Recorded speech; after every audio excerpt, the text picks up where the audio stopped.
One day after an 18-year-old and a 14-year-old were formally charged with killing Pamela Cabriales, the Denver DA's office has confirmed that they're now trying to charge the 14-year-old as an adult, exactly what Cabriales' grieving brother has been hoping for. They should be in prison for the rest of their life without the possibility of parole.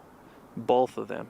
Age is just a number in this situation. The 32-year-old Cabriales was shot in her car on Colfax near I-25 back on February 20th and died a few days later. Prosecutors say the 14-year-old suspect was the actual shooter, while the 18-year-old drove a getaway car. No motive has been given. What's up, YouTube? Welcome back to another episode. And on this episode right here, I'm gonna take y'all for a trip with me. We're gonna go to the Mile High City, Denver, Colorado, the 303. And we're gonna look at this case that involves a 17-year-old who was just convicted yesterday, November 1st, as an adult for an action that he did when he was 14 years old. And that one action is gonna shape his entire life as he really knows it, as well as his families, his friends, and we ain't even talking about the victim yet, because I mean, this video is gonna go all to these kids, these young little thugs and shit, but we can't forget this victim right here who died at the age of 32 years old. It's 32, pulled up to a stoplight. Life is good, day is good. And this is also a mother of a 5-year-old son that lost her life for no reason at all. None. By two little gang members though. Two little gang members that probably thought they was hard, thought they really doing something, they proving something, and they really that guy out there, right? In my older age now, I look at these as crash dummies, you know what I mean? Straight crash dummies. But in this video, I'm gonna try to keep it as respectful as I personally can. But this one right here, it definitely touches me in quite a few ways. Not only for the fact that I have empathy for the little young thugs, right? These little badass kids. I see a reflection and a piece of me in a little bit of them, you know, which is unfortunate because I remember when I was young and the shit I was involved in and being of my skin tone, like I was always the first one to go. I was always the missile, you know what I mean? I was the first one to get it cracking. Now, as I got older, I realized, like, you know what I mean? But that's after many bumps and bruises. The other reason that this strikes me, the other reason that this case hits me so strong is that it's just so random and so trivial and it's just so like, it makes no sense though. It makes no sense whatsoever, and it cost somebody their life. You know what I mean? Somebody that woke up just like you and I did today. Thought life, gonna go run some errands, gonna go do whatever. They get to a stoplight, life is over. Never seen it coming. While Remi and his friend are stopped at a red light, another car comes behind them and bumps them. Kind of rear ends, nothing like major impact, but bumps their car. This is the exact word that it used, bump their vehicle, right? The 18-year-old is driving and the 14-year-old is the passenger. 14-year-old being Remi Cordova, the one we're talking about that got sentenced this past Friday for first-degree murder as an adult. The lady that's driving the car probably accidentally might have been messing with her phone or whatever happened. Maybe she didn't slow down. Who knows, right? She bumps their car. These kids, they don't even get out the car. They don't get out to check on it. They don't get out to, you know, look at it first. None of that shit. The first thing that happens is the 14-year-old gets out of the car with an AR-15 and shoots 8 times through the woman's Range Rover windshield. 8 times. Striking her. AR-15 bullets are meant to kill. Surprisingly, she lives a couple days and then dies at the hospital after this shooting. The police, they get called to this and there's a witness on the scene. They tell them about, you know, what the vehicle looked like. The young cats are still driving around, so the police issued the BOLO, right, the all points bulletin, and ultimately a chase got going and they crashed the car and the police got the kids, right? And that's what they is, right? They kids. The driver's 18 with a 14-year-old with an AR-15 in there. So that tells me a whole lot right there. That tells me that these is, usually being a young motherfucker like that, usually motherfuckers know that you're gonna just get juvenile time if you get off with the pistol, you know what I mean? Or you get juvenile life, right? So a lot of times, whether it's the big homies or just the young cat being a crash out, they young and dumb. And at that age right there, I'm sure the 18-year-old was like the big homie to him though, right? He was probably the influence to him.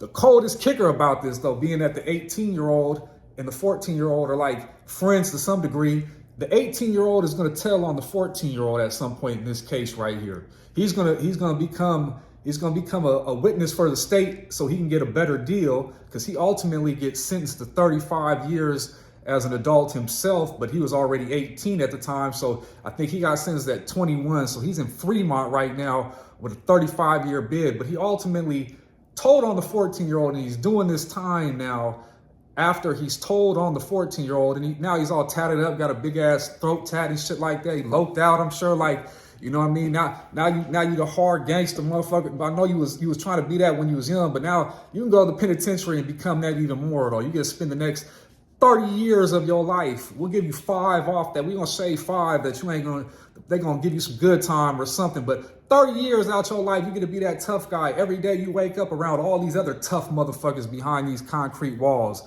Boy, that's a cold place. I hope a lot of you young cats though, you young kids that really be on this shit right here and just have that I don't give a fuck attitude. I hope y'all keep that attitude when you get behind these cold ass walls right here. I hope you get that shit, because that's where the real beast is at right there. We gonna see what part of the jungle y'all really from when you get behind them walls right there. Because I'll tell you right now, a lot of you young cats, straight up, a lot of y'all, when y'all get behind them walls, that's gonna be one of the most humbling experiences you've ever had. The 18-year-old testified on the 14-year-old that upon the car bumping their car, the 14-year-old asked the 18-year-old, "Can I get out and bust on him?" The 18-year-old's response to the 14-year-old's was, "Do what you gotta do."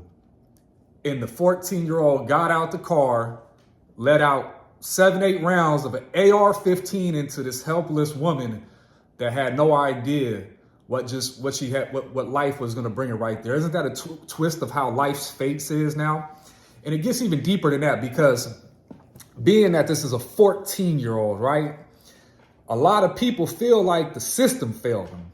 A lot of people feel like, like he shouldn't have got sentenced as an adult. He should have got sentenced as a juvenile and did juvenile life instead of being sentenced as an adult. But in this case right here, ultimately the 14-year-old had already had like 3 run-ins with the police and been on probation for aggravated robberies and all kinds. 3 incidents prior to this. And keep in mind, this is a 14-year-old, right? This is a 14-year-old. And like I said, I can empathize, because I was bad at 10, 11, 12, 13, 14, 15, 16. Where the fuck is his parents at though?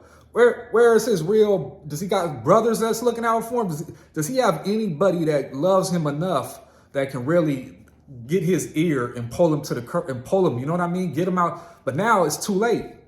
I didn't even know until I posted this on my TikTok that this is actually the son of an East Side legend, Rocka.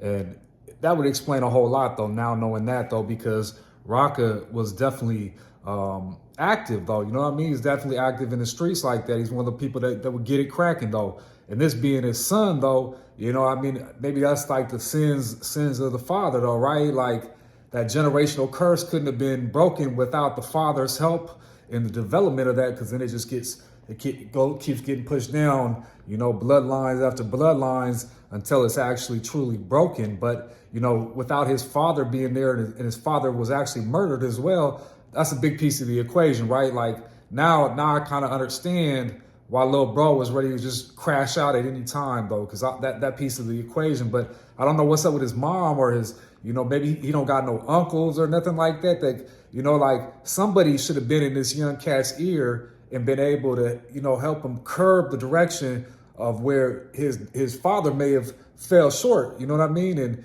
it's very unfortunate that his dad ain't here, RIP to him.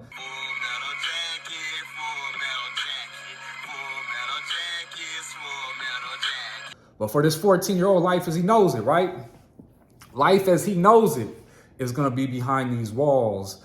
And the other cat, his co-defendant, who turned state on him, is going to live with a snitch jacket and have to live through his 20s, his 30s, and live in this environment. But I mean, this is the new age game, so I'm sure he's gonna click up with some other, you know, they got rat gangs nowadays, right? They got dropout gangs that work together to go against motherfuckers who standing on codes. You know what I mean? It's like this shit is perplexing as ever. But you know, I feel for the 14-year-old, but I also feel for the victim. The victim, it gets my empathy like no other. I mean, you wake up in the morning, you know what I mean? Got a 5-year-old son, like. Think about the trauma to that 5-year-old right there who's growing up, never going to get to know who his mother was, not to get to know how much love she had and the woman she was or the person she was. Like, you robbed this child of his mother, though, of his mother. You robbed him, and then it's supposed to be like, I mean, you want to have compassion, but little young motherfucker at 14 doing shit like that with an AR-15, that shit it's hard to feel sympathy for a motherfucker like that. Like, yeah, I know you didn't understand the decision you made, but that's the coldest kicker, and that's why I made this video for anybody that catches what I'm putting out there. That one decision can change your whole life as you know it. One decision, every decision either shapes or molds you. It either moves you forward or takes you back there. And at these young ages, one decision shape your whole future like you don't even realize it. But hopefully you realize that's why you're watching the channel and why you hit like on that video, and that's why you subbed up to the channel and all that good shit. But y'all know how we do it. We're gonna talk about it down in them comments. Let me know what y'all think. Drop a comment, you know what I mean? And I'm gonna catch y'all next one. Posted all on Instagram. You think this Grand Theft Auto, huh? You off 10 different pills, then crying about why I'm up in jail, cause this ain't Grand Theft Auto, bro. And now you crying cause he told your killer went on like a hoe. Yeah, this ain't Grand Theft Auto, huh? You think this Grand Theft Auto, huh?